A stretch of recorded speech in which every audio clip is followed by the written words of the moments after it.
Estamos aí na aula 10, Gestão de conflitos e equipes virtuais. Nesse momento, qual é a nossa agenda de trabalho? A gente vai falar sobre a gestão de conflitos em si, que engloba comunicação, negociação, mediação, resolução de problemas e desenvolvimento de habilidades interpessoais. E a gestão de equipes virtuais. As duas coisas estão muito coligadas, por quê? Porque geralmente essa resolução de conflitos envolve muitos mecanismos de comunicação. E isso, sem dúvida nenhuma, é um agente facilitador quando eu penso em trabalhar com equipes virtuais, equipes que estão dispersas geograficamente, em que eu preciso usar mais ainda essa habilidade de comunicação. Vamos falar então sobre gestão de conflitos. Qual a definição para essa gestão de conflitos? A definição é a seguinte: a gestão de conflitos é um campo de prática, de estudo, que se concentra em lidar como resolver e prevenir conflitos, de maneira eficaz. Conflitos podem surgir em várias circunstâncias, incluindo local de trabalho, em contextos familiares. Em todas essas situações, a gestão de conflitos é essencial. Pois bem, e quais as técnicas ou estratégias que eu utilizo para diminuir esses conflitos, para gerenciar conflitos, seja no ambiente de trabalho, acadêmico, familiar e tudo mais? Primeiro, comunicação eficaz. Isso eu posso dizer que é responsável por praticamente mais de 80% de toda essa esfera que a gente fala da gestão de conflitos. Depois, negociação e mediação. Quando a comunicação falha, eu preciso partir para essa negociação e mediar algum conflito que tenha surgido ou que esteja prestes a surgir. Em seguida, resolução de problemas e, ao final, a melhoria das habilidades interpessoais. Vamos falar sobre cada um deles. Primeiro, comunicação eficaz. O que é uma comunicação eficaz? A definição aqui diz o seguinte, olha, que a comunicação eficaz ela é fundamental na gestão de conflitos. Isso envolve expressar suas preocupações, expectativas de maneira direta, ouvindo ativamente e tentando entender a perspectiva do outro lado. Então, o que isso significa?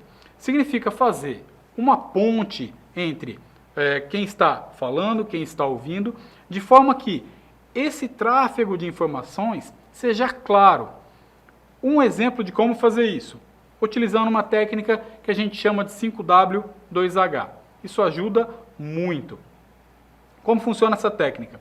Toda vez que você tiver que se comunicar, seja através de e-mail, principalmente através de e-mail, porque é um tipo de comunicação que fica documentada, ou através de aplicativos de mensagens, ou esse tipo de coisa, ou mesmo verbalmente. Pense nessa sigla do 5W2H. Esse 5W significa o seguinte: o que, por quê, quem, quanto, como, quando e onde. Parece exagerado, mas funciona assim.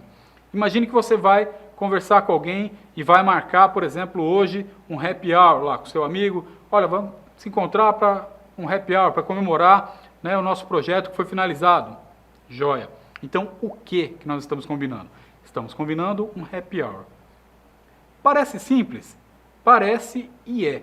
Mas isso já deixa claro para ele que você não vai para a praia, que você não vai comemorar isso perto do viaduto, que você não vai numa pracinha, vai comemorar um happy hour. Então você já está dizendo o que vai ser feito, beleza? Por que vai ser isso? Olha, nós vamos comemorar porque o projeto que eu estava trabalhando foi concluído com sucesso. Então ele está sabendo o motivo. Caso alguém pergunte, rapaz, você vai se encontrar com ele por quê? Olha, porque ele está comemorando lá um projeto que finalizou. Percebam que isso vai ficando cada vez mais transparente. E quem vai para esse encontro? Ele me chamou e chamou mais 2 amigos nossos que estavam trabalhando com ele. Então vamos ser lá em 4 pessoas, vamos comemorar. Ok, então já sei quem vai participar. Aonde vai ser isso? No meio da comunicação, surgiu o nome de um restaurante que vocês gostam, que já conhecem e tudo mais. Perfeito, vai ser nesse restaurante. Porque se mais alguém ver essa mensagem, não vai ficar perguntando, vai ser quando? Vai ser aonde? Já está especificado. E a próxima é quando? Quando? Então vai ser hoje às 20 horas. Perfeito. Em seguida vem o como e o quanto. Porque em inglês, esse 5W, ele significa todos que começam com W, What, where, why, who, e when. E os 2H é how e how much, que é como e quanto. Então vai perguntar como vai ser isso daí. olha, nós vamos todos para lá, a gente se encontra lá. Então, estou explicando como vai ser. Ah, você vai passar aqui em casa? Não, já te expliquei, amigo. Vai todo mundo e a gente vai se encontrar lá. Perfeito, facilitou. Quanto vai ser? Olha, o custo lá por cabeça, costuma ser aí R$ 50 mais ou menos, a gente só vai ficar um pouquinho e vai embora. Pronto, então já vou preparado para o quanto eu vou gastar. Perfeito. Se isso funcionou para um evento social, para uma comemoração social, imagina para uma reunião de negócios, para marcar um evento, um projeto, né? Principalmente uma reunião. Olha, vai ter uma reunião, né? O que vai ser? Reunião de negócios. Por quê? Por causa disso. Onde vai ser? Na sala tal, horário tal. Então já deixa tudo isso bem definido, ok? Esse é um exemplo aí de comunicação eficaz. E a negociação e mediação? Quando ela acontece aí? Ela é muitas vezes necessária para resolver conflitos. Foi aquilo que eu falei. Quando a comunicação não foi efetiva, pode ser que eu precise negociar e mediar. Então ela vai ser necessária aí, geralmente, quando alguma coisa está em disputa. Né? Seja um horário, um valor, né, um conceito, ou até mesmo pode ser que as pessoas não se entenderam muito bem, estão em disputas aí para saber, né, quem está dizendo tal coisa. Isso precisa ser mediado e esclarecido. Ok? Como que eu negocio isso? Geralmente tentando entender o contexto, né, de como essa comunicação falhou e o que foi que cada uma das partes entendeu dessa comunicação. Pode ser que cada uma delas tenha uma visão, né, totalmente dispar um do outro do que foi comunicado. Pode ter havido simplesmente um erro de comunicação e cada um está tendo o seu ponto de vista de uma coisa que é única, certo? Um exemplo disso, quando a gente monta uma equipe de trabalho e bota ali um calendário de trabalho para cada um deles. Pode acontecer que alguém esteja sobrecarregado ou não. Vou dar um exemplo aqui, olha. Um exemplo de mediação. Esse balanceamento de carga de trabalho. Geralmente, quando a gente pega lá os recursos para trabalhar, no desenvolvimento de um sistema, por exemplo, cada um tem a sua função. Eu peguei esse exemplozinho, que ele mostra aí um software, que no caso aqui é o Microsoft Project, que ele já tem até alguns botõezinhos para fazer o balanceamento de carga de trabalho. Ele emite um relatório, mostra todos os meus recursos, João, José, Maria, Pedro, e quanto de horas eles estão alocados por cada uma das atividades. Que observando isso, aqueles que estiverem lá em vermelho, eu já sei que eles estão super alocados. O que é um super alocamento? Ele está mais alocado do que os outros. Comparativamente aos outros recursos, ele está muito tempo naquele projeto. Isso pode vir a causar algum problema de comunicação e eu vou ter que mitigar esse problema. Então, existem algumas técnicas. Eu posso fazer o rodízio, né? Pode ser que ele fique super alocado hoje, mas depois eu consigo uma folga para ele. Posso fazer uma redistribuição, de forma que no que ele está fazendo hoje, outra pessoa faça isso, né? E eu passo ele para outra atividade, e com isso diminuo essa carga dele. Posso fazer uma divisão por função, olha, ele é especialista nisso, mas eu tenho outro especialista. Boto os dois, e aí eu reduzo essa carga, porque eu divido o trabalho. Ou então a priorização. Não, esse cara é especialista, então fica mais fácil até conversar com a equipe e falar, olha, como ele é especialista, é por isso que ele está super alocado, porque só ele manja desse negócio, ele é que vai ter que executar. Assim que a gente conseguir outra pessoa, né, a gente diminui um pouco a carga dele também, ok? Então essa é uma das formas aí de mitigar isso. A resolução dos problemas. Muitos problemas ele acabam surgindo, é o que está dizendo aqui, devido a problemas que não foram resolvidos por conta da comunicação e que eu também não consegui mitigar isso, né? Que eu não consegui negociar ou ainda não consegui sequer mediar. Então já aconteceu um problema, houve ali um rompimento entre as partes e eu preciso reduzir isso. Um exemplo claro de coisas que acontecem nesse sentido é o alocamento de recursos por data. O que acaba acontecendo? Eu contrato uma equipe, aloco esses recursos, né, que cada um deles eu chamo de recurso, e durante a semana eu distribuo as atividades deles. E por um acaso, um desses recursos não está indo trabalhar nesse horário que foi combinado, porque ele tem um problema ou algo assim, isso acaba realocando os outros ou fazendo com que eles tenham atividades a mais de trabalho. Isso é muito ruim. Qual é o jeito de resolver isso?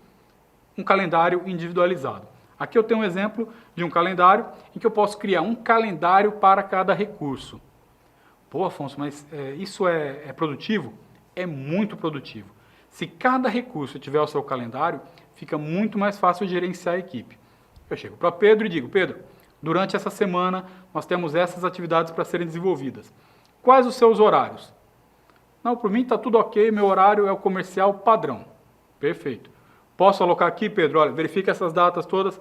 E, olha, tem só uma coisa, Afonso. Nesse dia aqui, nessa quinta-feira, vai ser aniversário do meu menino, vai ter uma festinha na escola e tal. Então, na quinta-feira pela manhã eu não posso. Perfeito. Vou lá, marco essa quinta-feira, libero ele, pego outro recurso e já aviso, olha, tá vendo? Esse aqui é o calendário do Pedro, ó, tem essa vaga de horário. Você pode alocar esse espaço? Ah, perfeito. E assim você monta calendários individualizados e com isso você otimiza a sua estrutura. Isso é fantástico para evitar problemas do tipo, aguardávamos Pedro na quinta pela manhã e ele não veio, né? E ficou a sala desocupada, a solução precisava ser planejada, não foi, né? Então eu não preciso nem comunicar, só olho o calendário, já sei quando cada um está disponível. Isso ajuda bastante. E por fim, desenvolver habilidades interpessoais. Como que se desenvolve essas habilidades interpessoais e quais são? As principais são empatia, assertividade, gestão de estresse, resolução de problemas, né?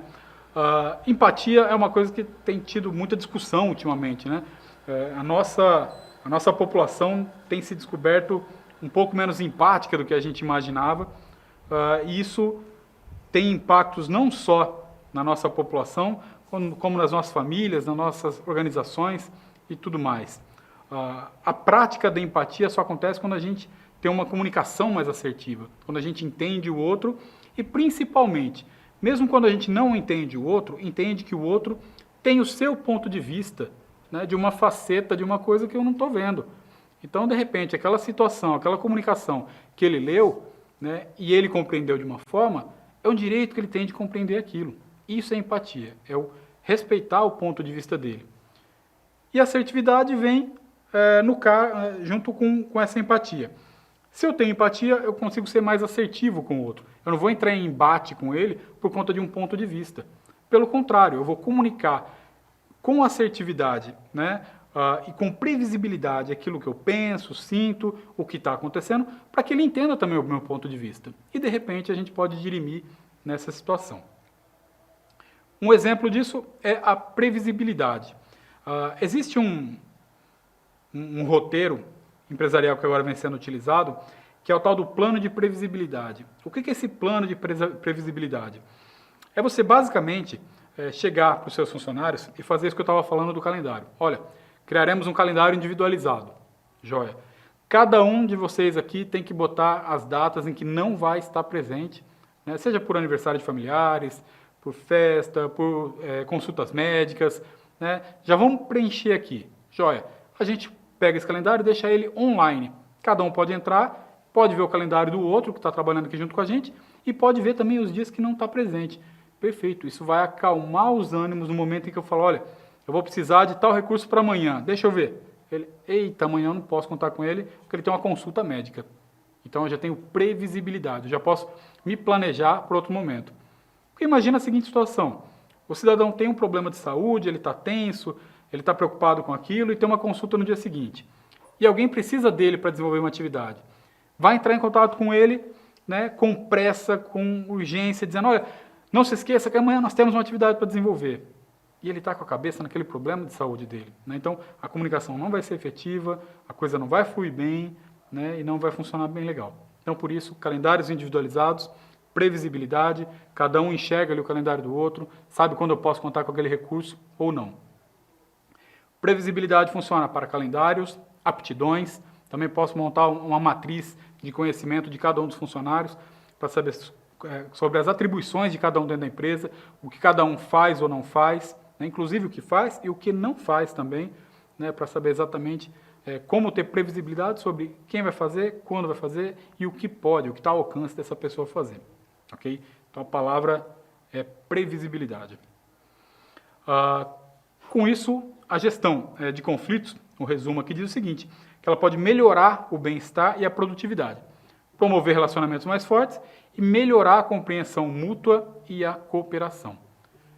Tudo isso se resume ao quê? Tudo isso se resume basicamente a você entender o outro, fazer uma leitura da situação e, sobretudo, entender que aquele prisma que ele está observando pode não ser o mesmo que o seu.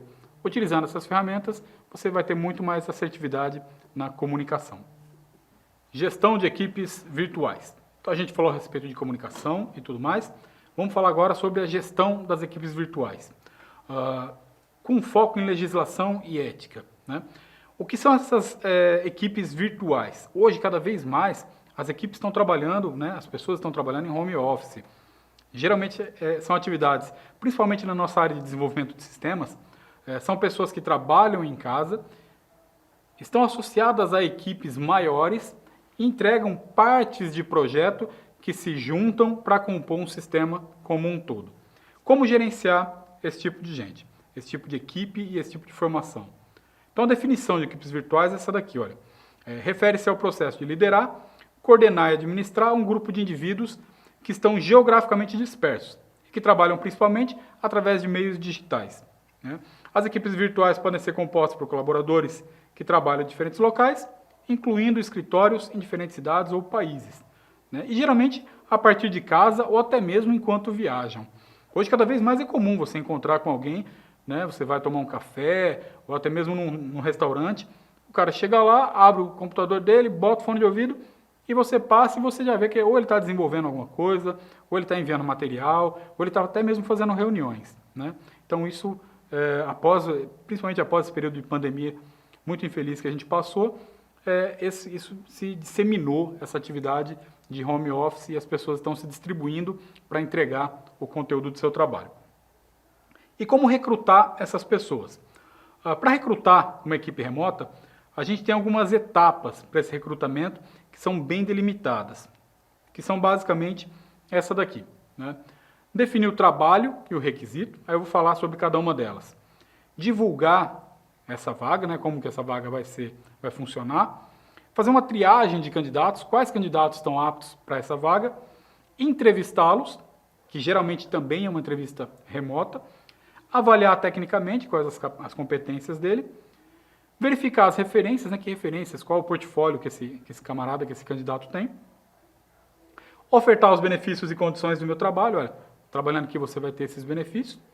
E por fim, o onboard, né, que é o recebimento dessa pessoa na equipe. Então vamos lá. A primeira, definir trabalho e requisito.